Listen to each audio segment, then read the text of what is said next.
Hello, this is Anthony. Let's walk and talk.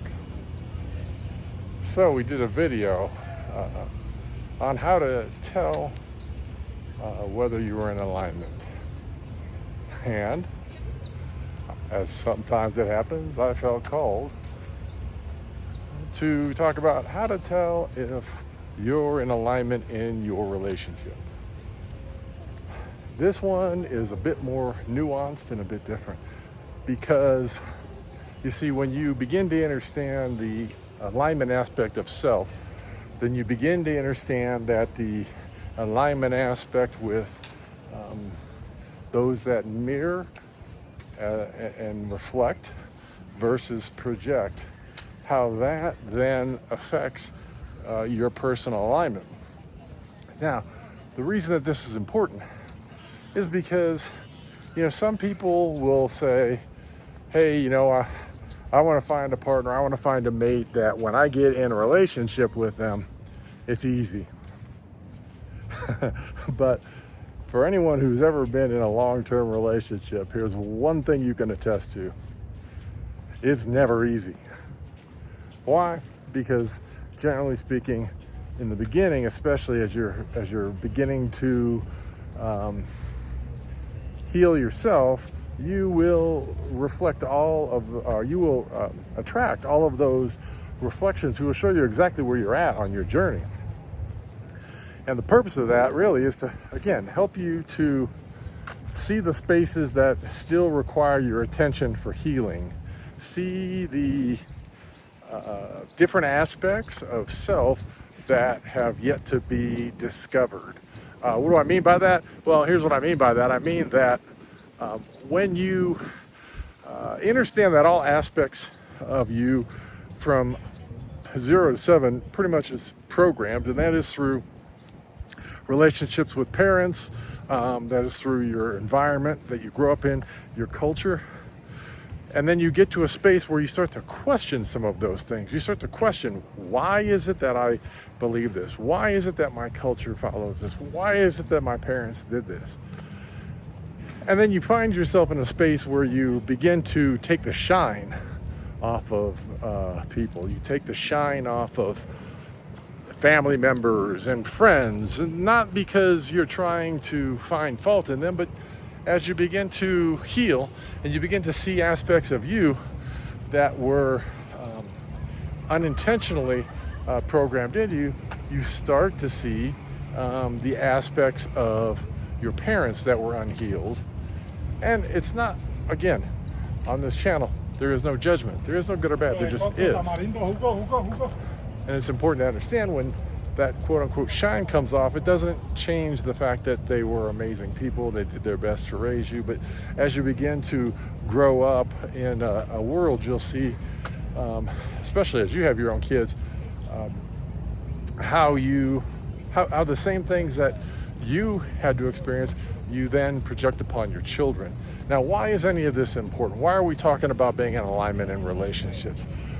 Well, first off, I'm talking about this aspect because this is part of the healing journey. Part of the healing journey is to start to see those things that are in you that are from others, so that you can start to then begin to examine self. You see, you begin to examine, why do I act this way? Why is it when I'm in a relationship with somebody, this comes up, this triggers me? And if so, is there purpose for that? Is there meaning in that? Or is it just trauma that is unresolved? This aspect is really important because as you begin to understand this aspect, you're going to be able to greatly accelerate your healing journey, because you're going to start to consciously see those things as they come up. As you get triggered, you're going to start to consciously see what it is that is actually triggering you. And then you're going to be able to make conscious decisions to choose to not engage with those triggers, choose to not project those wounds onto another being. And this is how you begin to accelerate your healing and your growth, and how you begin to really see and fall and get into alignment in a relationship. Now, sometimes these triggers that you have aren't parental. Sometimes these triggers are responsibilities that you still haven't healed from past relationships. What do I mean by that? Well, when we're young and we have a lot of traumas and we haven't gone on the healing journey yet, we don't understand that we start attracting partners that are mirroring what's going on inside of us.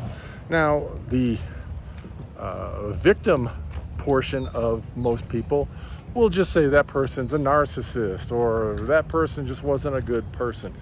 But you see, they don't take the responsibility, and this is an important aspect of it, that you were the one who attracted them and you were the one who selected them. When you become empowered, you recognize that you attracted them and you recognize that you chose them, and then you begin to recognize that those are aspects of you that were unhealed. When you get to that aspect or that point, you then begin to start making more conscious choices about who you allow into your life.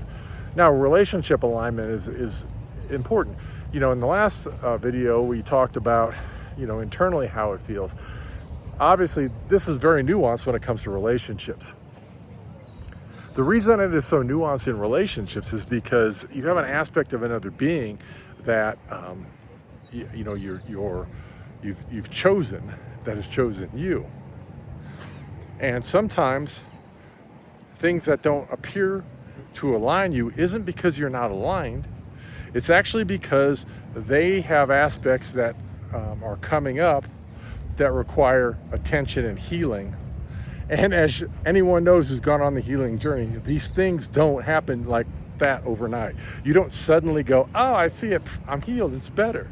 No, it requires consistent focus. It requires understanding the energy, releasing the energy, and inviting in more pleasant aspects that you wish to embody. Alignment in a relationship isn't always harmony. Alignment in a relationship isn't always agreeing. In fact, alignment in a relationship is sometimes just agreeing to disagree. Because being in a relationship, you are presented with another being, and I've said this in the past, there is not another being in the history of the universe that has experienced all the things that you have experienced or that being has experienced, because everything is so nuanced. When you understand that, then what you find is when you choose somebody, you begin to see those things in them, and you love those things and you appreciate those things. But as you begin to get to know people and set boundaries, you start quickly to understand whether or not alignment is possible. Because you see, by setting boundaries, if the other person rushes to greet those boundaries, or at least meet those boundaries and respect them, that's amazing. But as I heard someone the other day say, boundaries aren't meant to control another person. They're meant to define the interactions that you have with self and with them. And that's an important distinguishing factor in alignment in a relationship. You see, alignment in a relationship doesn't mean that they constantly agree with you. It means that you have a boundary, and if they can't meet your boundary, you're not trying to change them. You just need to understand either that boundary is something solid to protect you, possibly because of your past, and maybe there's places in there that need to be healed. And you begin to understand that if they aren't willing to meet that boundary, then the only person that needs to change is you, which is either you leave the relationship and you move on, or you adjust and understand why you have the boundary in the first place. Alignment in a relationship a lot of times is really knowing and understanding you're going in the same direction. It's knowing and understanding that you have agreement on certain aspects of life, like you agree in compatibility, you agree on the direction that you want to go. That's very important. You see, and it's when you say the direction you want to go, that isn't just like, well, what do we want to accomplish? Do we want kids? Do we want to get married? It's not even that. It's agreeing on, hey, I understand I'm a flawed being, and I understand that the rest of my life will be a journey of understanding and healing and growth. Do you agree to the same? You see, this is important because you can't be in alignment when someone isn't willing to do things like take accountability for their actions and make changes. You see, when someone truly loves you, if they see that they're hurting you, then there's only one of two courses of action. Well, I mean, there's an infinite course of action, but let's just say there's two courses of action. Action one is they love you so much that they choose to make changes so that they don't hurt you anymore. Action number two is having the maturity to say, I love you, but I can't meet your needs. And because I love you, I don't want to hurt you anymore, so I'm going to let you go. Now, the problem is that this requires real consciousness and maturity. You see, most people, when they end a relationship, it ends in a fight. And then what happens? The two people go separate directions, and then there's a story that is created for the ego to explain why the relationship didn't work. The problem is that, again, it's the wrong reason. You see, the relationship should be between you and that person. No explanation is required. If it doesn't work, it didn't work. It doesn't matter why the reason is, and it doesn't even matter. It doesn't even mean that there should be anger. In the beginning, there may always be anger. Why? Because everyone has these fears of abandonment and fears of loss. And, you know, you have to get to a healthy place where you understand that. And when you understand that part of yourself, then you understand that the person didn't really abandon you. All along, maybe you were abandoning yourself. You see, people still select people on a checklist. And they think if I have the checklist, we're going to be aligned. But the checklist isn't what aligns you. It's not what aligns you. Alignment comes in all the little things, all the aspects of life. Do you prioritize your partner? Do they prioritize you? Are you compatible? Not. Do you have chemistry? In fact, science and psychology is starting to show that what we thought was that good, which were butterflies, is actually a warning system from your body that it's danger, that this person isn't going to be aligned with you. Do they bring peace and calm? Or is it always chaos? Is it always drama? Are they committed?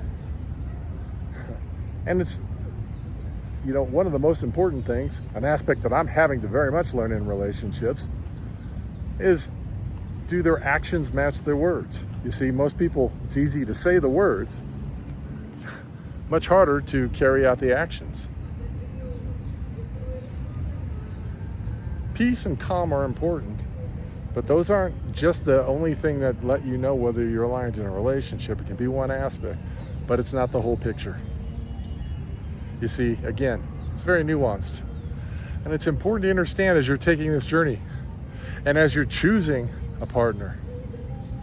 It's very important at that point to truly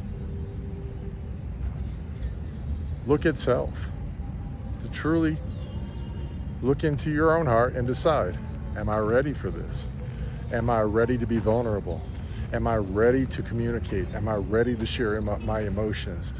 Am I ready to offer this person the ability to crush me and then trust them not to do it? If you're not ready to do that, then you're not ready to be in a relationship. If you're not willing to do that with the partner you're with, you're not going to be aligned. And if you're not willing to take the time to work on yourself, you can't expect another person to heal you. But what say you? In terms of alignment, how do you feel about that? I think for a lot on the spiritual journey, that's why a lot of times being single or alone or in solitude feels so comfortable, because it's easy to resolve those things inside. That's why it's difficult to find partners who have taken that journey, because it's difficult to find those who are willing to be conscious enough to understand self desire growth and change, and really bring that true trust and honesty to a relationship. As always, if you enjoy this content, please like, share, and subscribe. I am truly grateful. Until I talk to you again, peace, love, light. I hope you have the most amazing day.